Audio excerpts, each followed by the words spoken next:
자, 이 시간은 우리 웨스트민스터 소규리 문답을 나누는 시간인데요. 신문답입니다. 웨스트민스터 소규리 문답은 특별히 장로교에서 이제 나누는 문답입니다. 다른 교단에서는 나누지 않고요. 약간의 차이도 이 교류에 있습니다. 제가 지난번에 조금 읽다가 만 책이 있는데요. 이런 책이 있더라고요. 목숨 걸 교리 분별 이런 책이 있습니다. 무슨 책인가 하면 교리가 정말로 구원에 관련된 중요한 교리 이런 것들은 목숨을 걸어야 되는데 많은 교단 사이에서 목숨 걸 정도로 중요하지 않은 약간의 차이가 있는 그런 교리들이 있는 거죠. 이런 교리들은 목숨을 걸 교리는 아닙니다.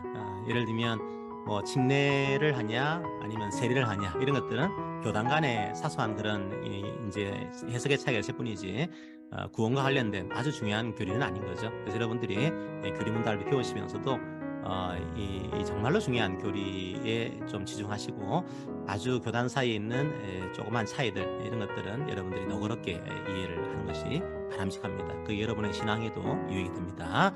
자, 오늘은 신문답이죠. 아주 중요한 교리 문답입니다. 자, 제가 문을 하고 여러분들이 답을 합니다. 자, 하나님은 사람을 어떻게 창조하셨습니까? 하나님은 사람을 남자와 여자로 창조하셨는데 하나님의 형상대로 지식과 의로움과 거룩함이 있게 창조하시고 다른 피조물을 다스리게 하셨습니다. 자, 우리가 구문답에서는 우주 만물의 창조를 나눴습니다. 근데 신문답은 사람의 창조에 대한 교리입니다. 그런데 사람의 창조를 다른 피조 세계와는 좀 다르게 설명하죠. 가장 큰 차이가 뭘까요? 바로 하나님의 형상대로 창조하셨다는 겁니다.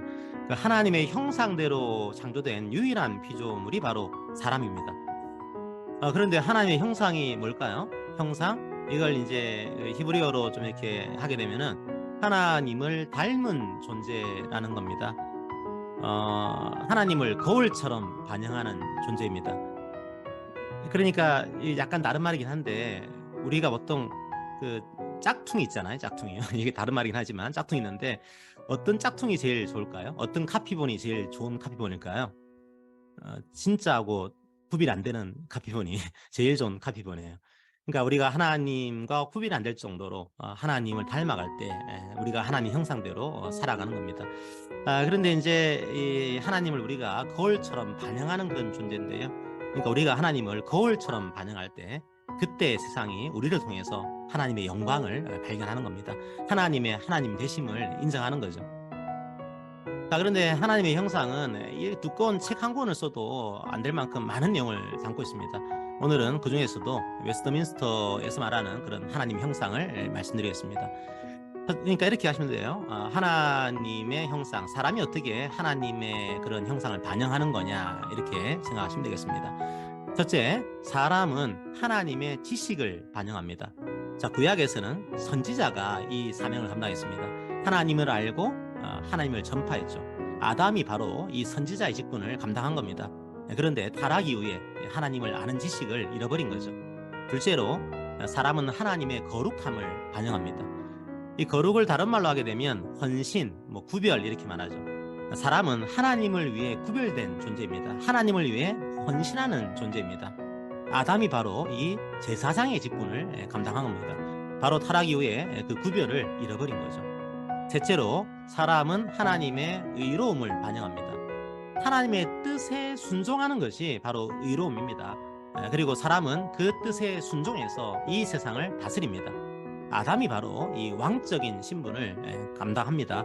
그런데 타락 이후에 그 통치권을 상실한 겁니다. 그런데 이 하나님의 형상을 예수님께서 십자가와 부활로 회복시켰습니다. 예수님이야말로 완전한 선지자요, 제사장이요, 그리고 왕이십니다. 자, 그런데 한 가지만 더 말씀드리겠습니다. 그리고 이제 예수님의 부활을 믿는 우리에게 이제 이 사명을 맡기십니다. 참된 교회가 뭔지 알 수 있는 세 가지의 표지가 있습니다. 첫째, 신실하게 바른 말씀을 전파하는 겁니다. 교회가 바로 이 선지자적인 사명을 감당해야 합니다. 둘째, 바르게 성례를 집행해야 합니다. 교회가 제사장적인 그런 사명을 감당을 해야 하는 겁니다. 셋째, 잘못에 대해서는 권징을 시행해야 합니다. 교회가 왕적인 사명을 감당해야 하는 거죠. 아무쪼록 예수님의 부활로 다시 우리에게 주어진 하나님의 형상, 이 지식과 거룩함과 의로움을 성령님 안에서 귀하게 여기시고 하나님의 영광을 드러내시기를 기도합니다. 아멘.